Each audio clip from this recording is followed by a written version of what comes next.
Watch this.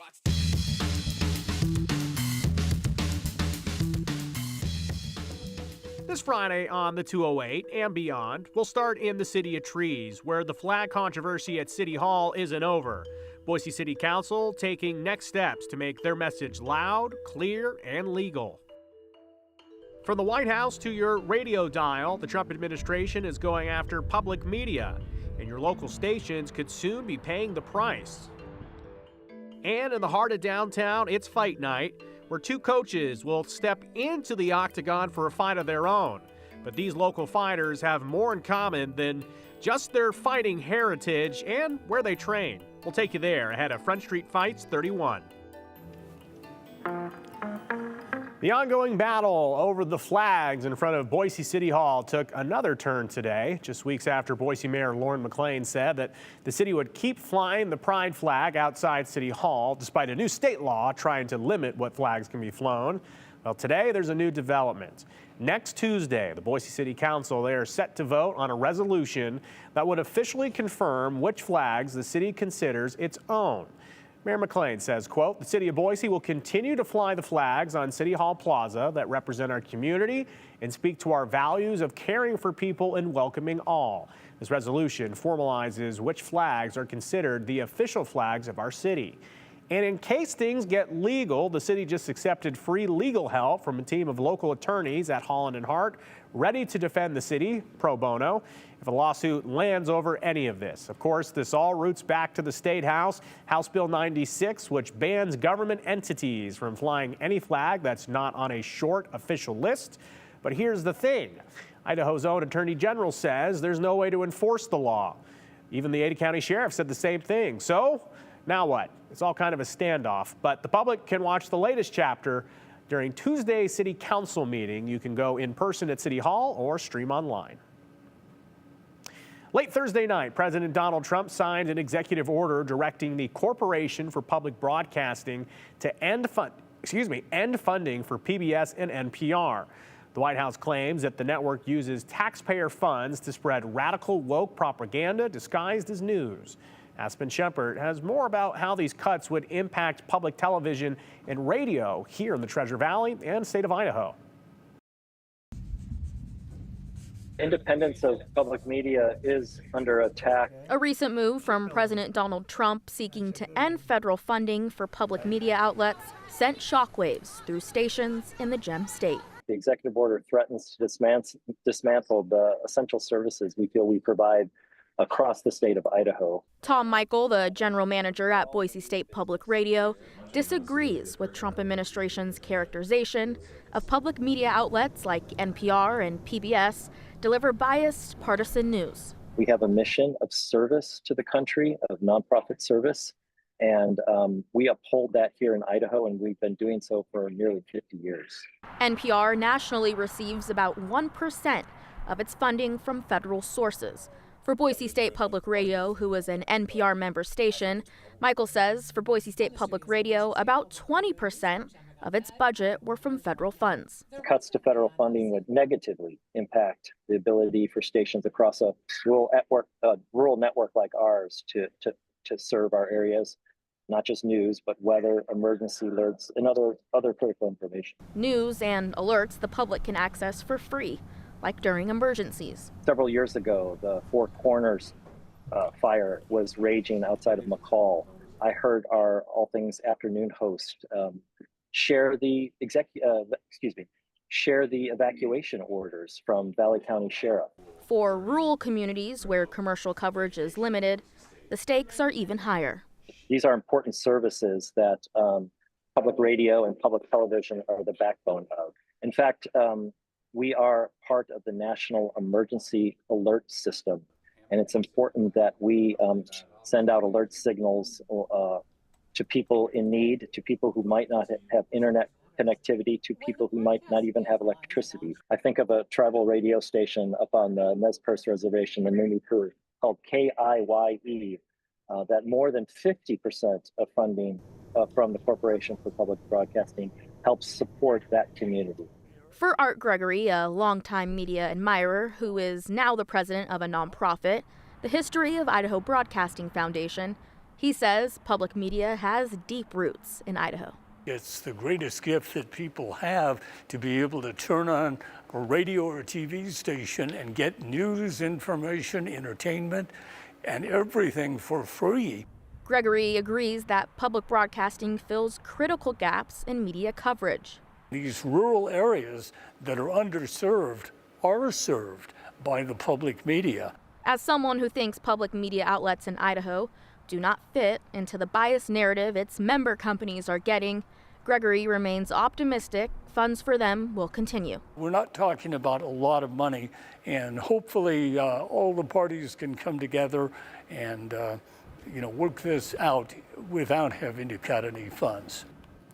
Michael with Boise State Public Radio believes the future of public media funding will ultimately be decided by Congress, where it has historically received bipartisan support. He says he will be traveling to Washington, D.C. in the coming weeks to speak with Idaho lawmakers and others about preserving funding. Boise State Public Radio is also hosting an open house tomorrow, not specifically regarding this. It was planned before the announcement yesterday, but welcome the curiosity that the recent cut announcement has brought. It's interesting, you mentioned Idaho's congressional delegation. I actually spoke with Idaho Congressman Mike Simpson a few weeks ago on Viewpoint. He said he's definitely heard this conversation in D.C., but he thought, in terms of Idaho specifically, he didn't think that was necessary. He saw Idaho Public Television as a very, very valuable asset in our communities, and he said he loved watching their programs like Outdoor Idaho. So it varies from state to state. You can see different lenses. Sounds like he agrees with what Tom and Art said today. Yeah, he did say, though, that some of his colleagues in other states, that they could point to things that they have problems with. He just didn't see that in Idaho. So it'll be interesting to see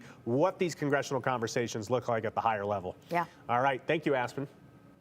Well, the summer just around the corner. We all expect more sunshine, more neighbors outside, and yes, apparently, more door-to-door salespeople. Are they better or worse than telemarketers? Who knows? But one viewer wrote in to KTVB saying door-to-door soliciting has just exploded recently. There are people coming by almost every day of the week, and the one guy today was rolling around the neighborhood at 9:28 p.m. It's driving us all crazy. They've got multiple no soliciting signs, so their neighbors, it doesn't matter though. People still knock, even joking about the signs while trying to make a pitch. Roofing, lawn care, doorbell cameras, and oddly enough, cable TV.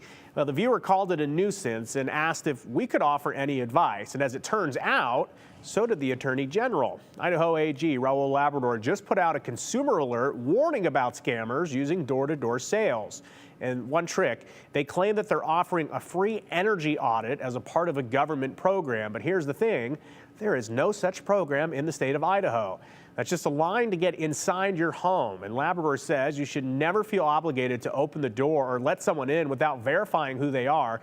Many Idaho cities require a permit for door-to-door sales, and you have the right to ask for it. If they don't have one, shut the door and report it. It is fight night in the city of Boise. MMA action returns to the Idaho Central Arena. Front Street Fights 31 tonight at 7 p.m. 2 titles are on the table. Champions will be crowned. And there are local fighters in the spotlight tonight, some with a unique connection, forged in combat. Call it the calm before the storm. Final touches at the Idaho Central Arena ahead of fight night. The clicks of these chairs will soon be drowned out. Come on his back foot! The downtown Boise crowd has helped transform the City of Trees into a hub of mixed martial arts, MMA. And at the center of it, Front Street Fights, where more history is about to be made. We found out officially about 2 months ago. Professional MMA fighter Stephanie Hernandez is set for the co-main event of Front Street Fights 31. First women's title is what I'm told for Front Street Fights, so I'm super excited. Hernandez faces Katie Perez for the atomweight title. A window into the journey Hernandez has been on as an Idaho fighter. From Boise, Idaho, ladies and gentlemen, Stephanie Hernandez. The very beginning, September 2015. Oh man, I've gotten my black belt since then. I've competed in Muay Thai, I already fought for a title previously, or tried to. So a lot has happened, and I've definitely matured as an athlete and as a person. En este caso aparece aquí justamente Hernández, toda en rojo. Hernandez has traveled far from home as a professional, taking exciting fights as opportunity presents them. But like most professional fighters, there is also a so-called day job to help the habit. Some know her as Coach Steph at SBG Idaho. It's easier to not get stressed out as a coach because I can say things and just tell people what to do, but when it's me having to do those things, I get so much more stressed and there's so much more pressure that I put on myself. It's pressure shared with a fellow coach. When I'm coach, and then, when I'm athlete and fighter, then that's what I am. Steven Steyerwalt also coaches at SBG. I go by Steve most of the times. He too is set for a Friday night fight under the lights. I wish it wasn't true. Fighting's a little bit more of an opportunity than it is like a stable career path, I suppose. So, Please welcome Steven Steyerwalt. Steyerwalt has been making the most out of those opportunities, dating back to before 2015. That's when he fought at Front Street Fights 4. A great memory. I beat him up. Yeah. Steyerwalt has a tough test a decade later. Expected fireworks in a bantamweight fight against Israeli fighter David Almayo. I feel like I've prepared plenty enough for this fight. I feel ready, and I'm feeling confident and ready to go. And we have a big support group that'll be coming out and making sure that Friday night's gonna be a good night. A good night for Team SBG, for coaches that met there years ago. We knew of each other. We'd actually held pads together probably a couple times too, but we didn't really start hanging out until at least a few years in. I don't think I even knew his name. But a lot can change in a decade. So back in 2017 is when we first started dating. So a relationship built in part by fighting, but even more so by support. Coaches that have a different title for each other. Husband and wife.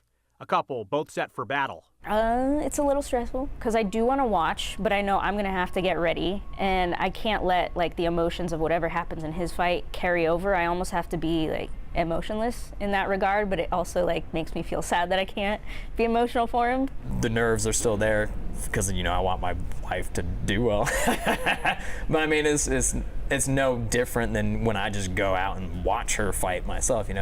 I feel like you're always more nervous, at least for me anyways, for others than I am necessarily for myself. So but there is certainly life outside of the fights. I don't like to bring work home. That's kind of the time that we just hang out, play video games, watch shows. We don't talk about fighting too much. Sometimes we'll discuss a little bit of it, but for the most part we keep it separate. Kind of helped having a wife who is also a fighter, because especially for someone who maybe doesn't follow the sport a lot, it could create a lot of clashes, whereas we both understand what it takes to kind of do this and the sacrifices you have to make and the amount of training that goes into it, training time that you don't get paid for, so. And yes, there are perks to this partnership. I will say that it's actually been kind of nice in this fight camp because neither one of us can eat junk food, which means neither one of us can buy junk food. I don't know who's going to be more nervous Friday night, because she's either got to follow a great performance or she's got to follow a bad one, and I got to try and set the tone for the night. So I'm just happy to be home and getting to sleep in my own bed, cut weight here. I don't have to travel. I get to be in front of my home crowd. And KTVB is proud to sponsor and, partner with Front Street Fights to showcase mixed martial arts live from the Idaho Central Arena in downtown Boise. Tonight, you can stream Front Street Fights 31 live on KTVB Plus, 2 big title fights on the card. And as you heard, history is set to be made. They're going to crown the Front Street Fights first women divisions champion. And the show features fighters from around the world, including up-and-coming names from right here in Idaho. Professional fighter Shino Van Hoos talks about the experience of fighting here in Boise. Oh, it's amazing. There's nothing like it. You have the fans having so much fun, cheering for their locals. Sometimes they boo for the outsiders, but you got to love that too. It's amazing. You get experience, you get the taste of what a bigger show is like. And Shino and I previewed the fights for tonight. You can find that full preview video right now on the KTVB YouTube page and KTVB.com.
A group of college students in Colorado are now national champions at something that might make your stomach turn. In this week's Beyond the 208, Evan Krugel and Alice Castillo from our sister station in Denver introduce us to some brave students. Look at the tail on this one. Can you guys all see the braces on the tail? Learning to fly, Yes, sir. begins on the ground. Would you say the wing mode is almost as long as this classroom? Tien Lu has put in the work, both in the classroom We can go ahead and do some maneuvers. and in the lab, Looking at my airspeed. on one of more than a dozen flight simulators on the MSU Denver campus. Sweet. It helps, cuts off the time you need to spend in a real airplane. Dagmar Kress helps teach students how to get airborne. They are quite enthusiastic and it works very well. You just climb, Tien says this part set your line, isn't that hard, because anybody can fly the simulators. but not everybody RPMs at the green, airspeed's live. can fly one of these. 4,000 feet up, plenty of pilots would be happy to simply take in the sight. Tien Lu, you are cleared into the box. Have a good flight. Tien Box is clear, box is mine. Let's go. Woo! prefers a different view.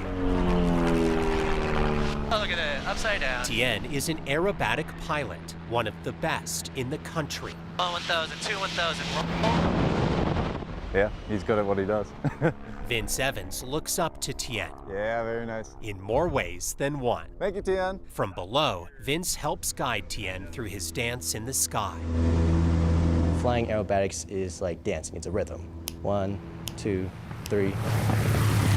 It's almost like everybody likes to say it, figure skating in the sky. This year, Tien placed first in the country, helping MSU Denver win the Collegiate National Championship, topping some tough competition. Yes, we beat the Air Force, yeah. Yep.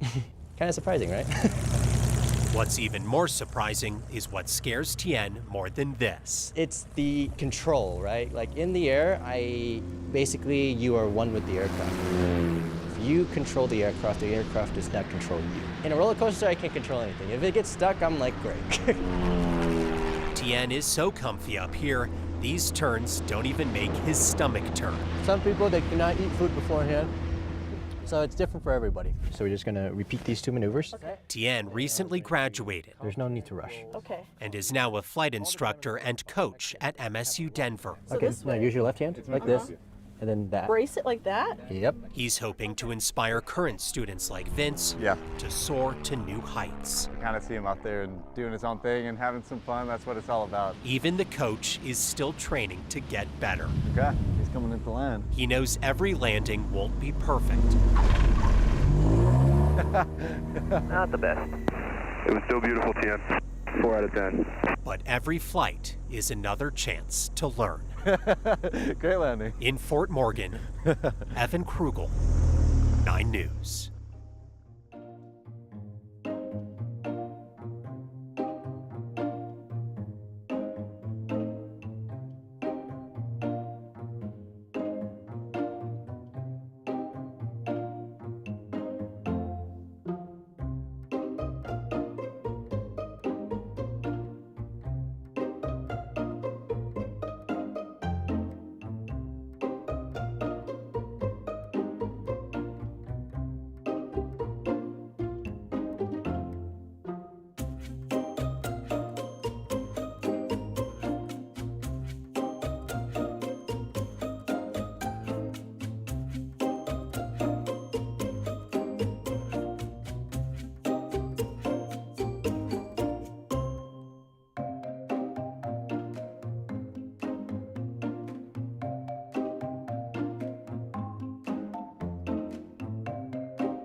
If you haven't noticed, it's a very warm day in southwest Idaho today, and we're still warming up. Treasure Valley's in the low 80s right now, Magic Valley in the upper 70s, Haley at 70 as well, and then Stanley and McCall in the upper 60s. Now, things are going to change tomorrow. We have a chance of seeing some storms coming in tomorrow. This light green shaded area is showing a chance of non-severe thunderstorms occurring in this area tomorrow, but note this darker green color is showing a marginal risk of severe storms occurring. That means there could be hail an inch or larger, winds faster than 58 miles per hour, or possibly even tornadoes. Now, if we watch this system roll in, you can see it looks like it's coming in tomorrow afternoon. Some disagreement on what time exactly. Just be prepared after noon passes for the chance of those storms and rain to come in. Tomorrow is a first alert weather day because of those chances of storms and very windy conditions, up to 50 miles per hour. Sunday will cool down, but those showers seem to stick around for a few days. Now, some major headlines on a Friday in our area. A heartbreaking discovery in Payette, Idaho, where twin toddlers were found dead, and police are wondering if it's a homicide. Plus, 7 lives lost in a fiery crash in eastern Idaho.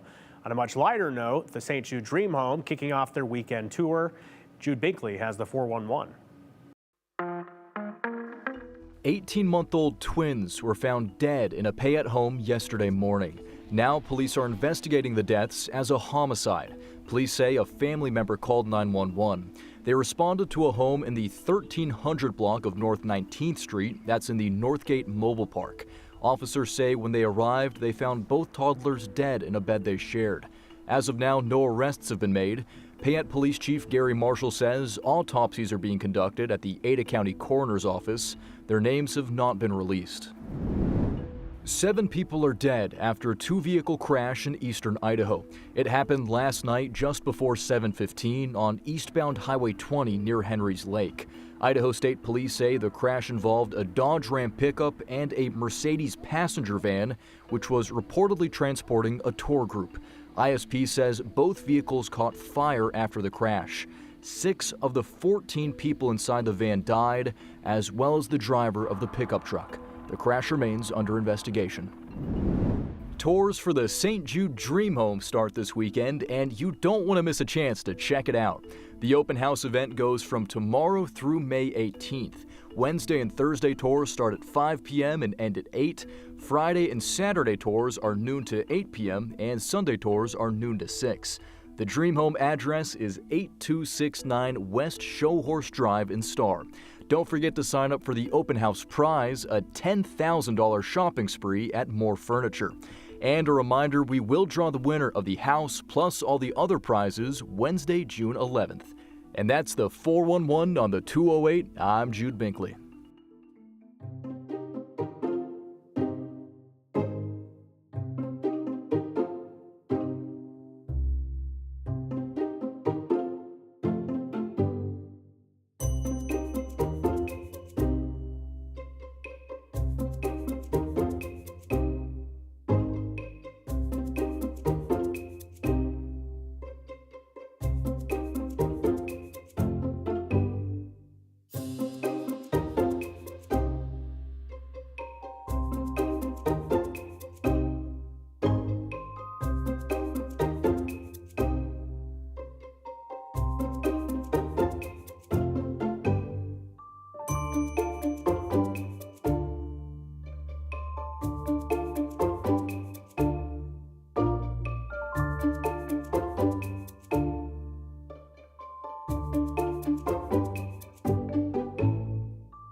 Short for time, we'll get right to the comments. This person says, how about the city of Boise worry about the homeless or other issues that need attention? Yes, there's a lot of issues that people want to talk about.